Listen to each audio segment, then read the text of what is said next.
Giusto à Trieste, ou avec un quadrillage de carrés avec disque au point d'intersection, c'est de leur type 15, à Blisbruck, au bâtiment 10 du quartier artisanal ouest.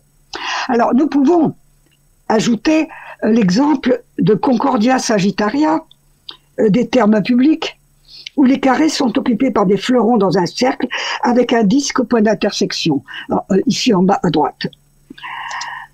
Dans le type 15, un quadrillage oblique avec motif au point d'intersection, signalons ce plafond d'une salle d'eau du quartier 3 à Augst avec fleurons.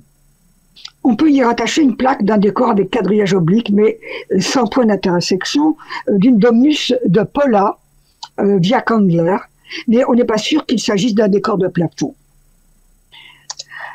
Un décor à réseau de la villa du Ivenkopf à Sarinsming se rattache au type 20, à composition orthogonale de fleurons. Il n'est pas sûr qu'il s'agisse d'un plafond, mais la présence de paille dans le mortier le fait supposer.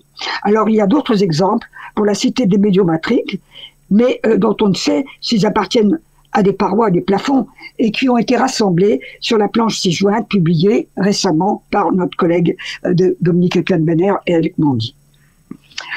Le type 22, à cercle tangent, déterminant des carrés concaves sur la pointe, a de nouveaux exemples. Par exemple, à Noyelles-Châtillon-sur-Seiche, encore inédit, le plafond est proche de la voûte du couvent des Jacobins à Rennes, avec le même type de fleuron, ici à gauche.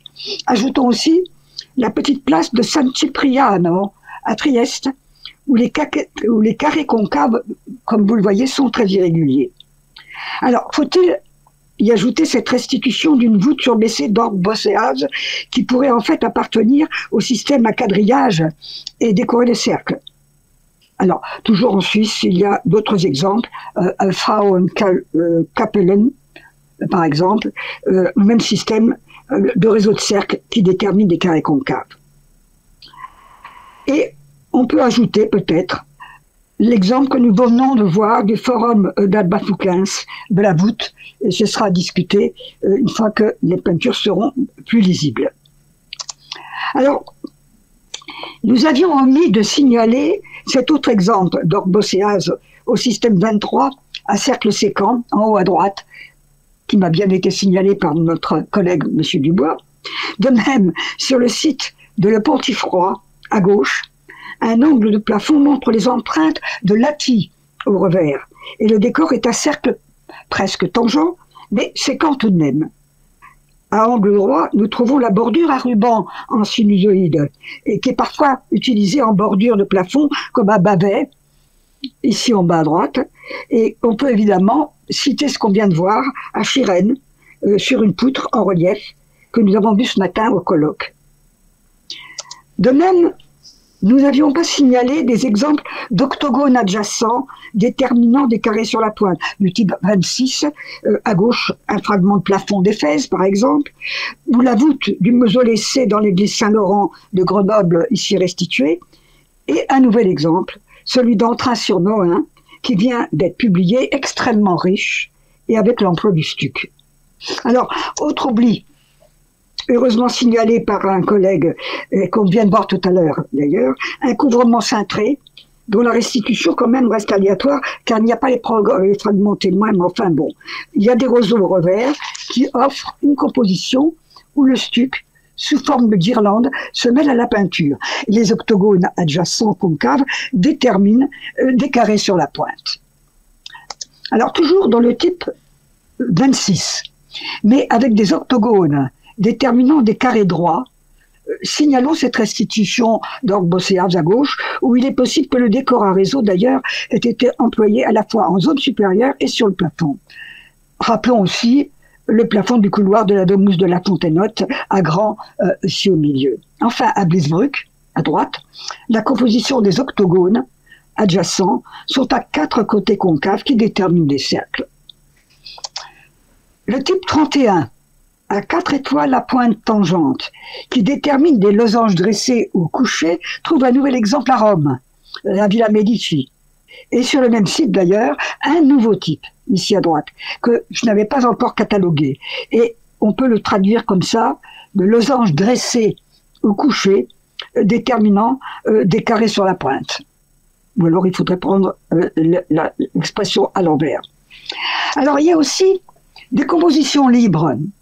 Par exemple à Jéricho, dans la tombe de la famille Goliath à gauche, on trouve des rinceaux de vigne, qui étaient peut-être d'ailleurs inclus dans une treille dont les filets marrons sur la voûte bon, est visible en bordure.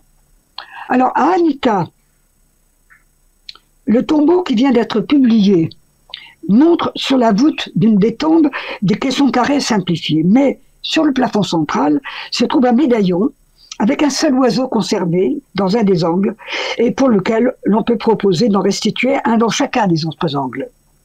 Enfin, en bas à droite, signalons la découverte du tombeau à Baétras, dont nous attendons la publication du décor, car seules les inscriptions peintes des scènes de chantier des parois viennent d'être publiées. Alors, la vue générale du plafond peint sur fond blanc présente donc un médaillon central autour duquel tournent des groupes de personnages sur des monstres marins et sont représentés les signes du zodiaque et les planètes. Plusieurs compositions à bandes et bordures concentriques symétriques sont en train d'être publiées. Il y a la voûte à plate-bande de la villa de Celje, en Slovénie, présentée au colloque de la IPMA à Carthagène, et là il s'agit d'une voûte surbaissée où un médaillon central porte une scène d'enlèvement sur un fond de vélum fictif, ici, à gauche. Et autour, nous avons des bandes d'une extrême richesse qui encadrent des édicules placés sur chacun des petits côtés et habités par des personnages.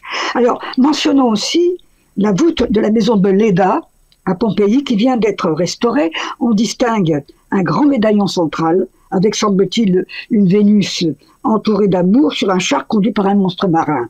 Et plusieurs bandes l'entourent, avec des petits compartiments animés par des bêtes sauvages, des candélabres végétalisés avec des figures, des amours qui s'ébattent sous une treille, bref. Et au milieu des côtés, un édicule avec un personnage. Autre composition à bandes et bordures concentriques symétriques trouvée à Rome, dans l'édifice sous les termes de Trajan, à gauche, où on ne subsiste en fait que les bordures extérieures, qui sont décorées de rinceaux qui alternent avec des griffons ailés, et qu'on peut peut-être essayer de restituer.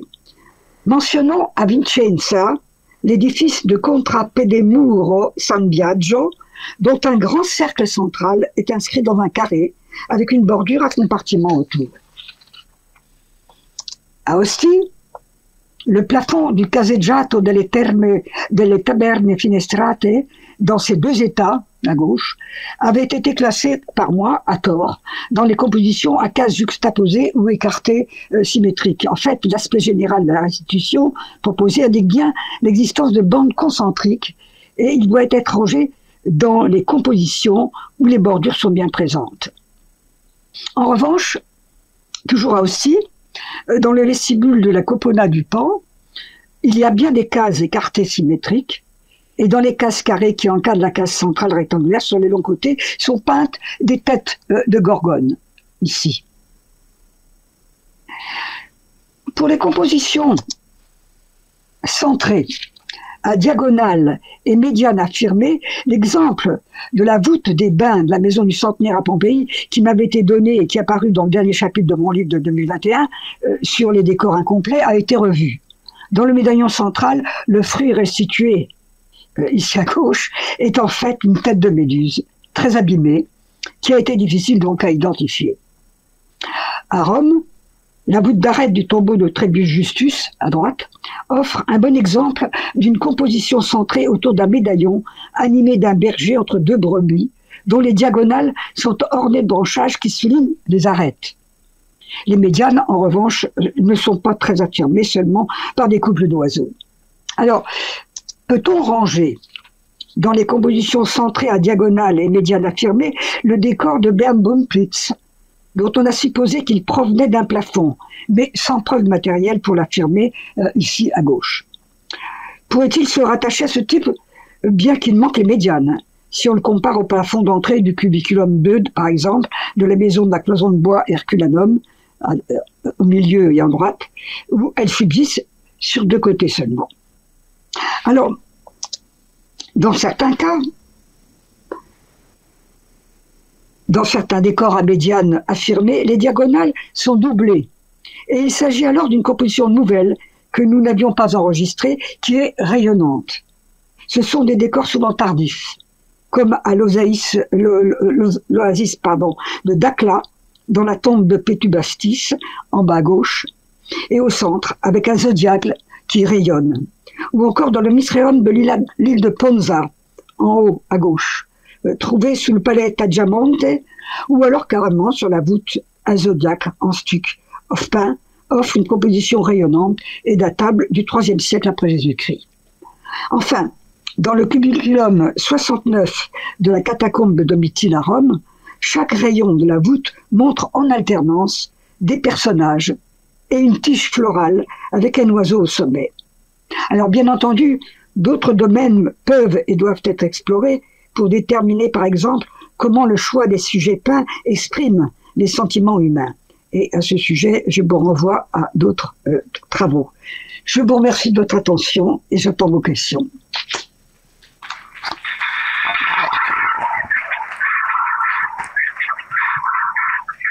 Alors rapidement, s'il y a une question, une autre question, puisque nous sommes à peu près par le temps. Bonjour Alix. Tu as cité plusieurs exemples de Bosséa et de Suisse. On aura l'occasion justement d'y revenir tout à l'heure dans notre communication. Pardon. Je m'en doute. Et je suppose que d'ailleurs, pendant tout le colloque, on va avoir plein de nouveautés et qu'il faudra que je revoie mon texte sans doute avant publication pour renvoyer à vos études à vous. Et je suis ravie qu'il y ait de plus en plus d'études sur ces plafonds et voûtes. Oui, on aura justement l'occasion de présenter, de revenir sur un ou deux exemples que tu as proposés. On a les mêmes questions que toi, en fait, en réalité, pour certains de ces exemples suisses, très fragmentaires, malheureusement. Ok, ça marche. Merci.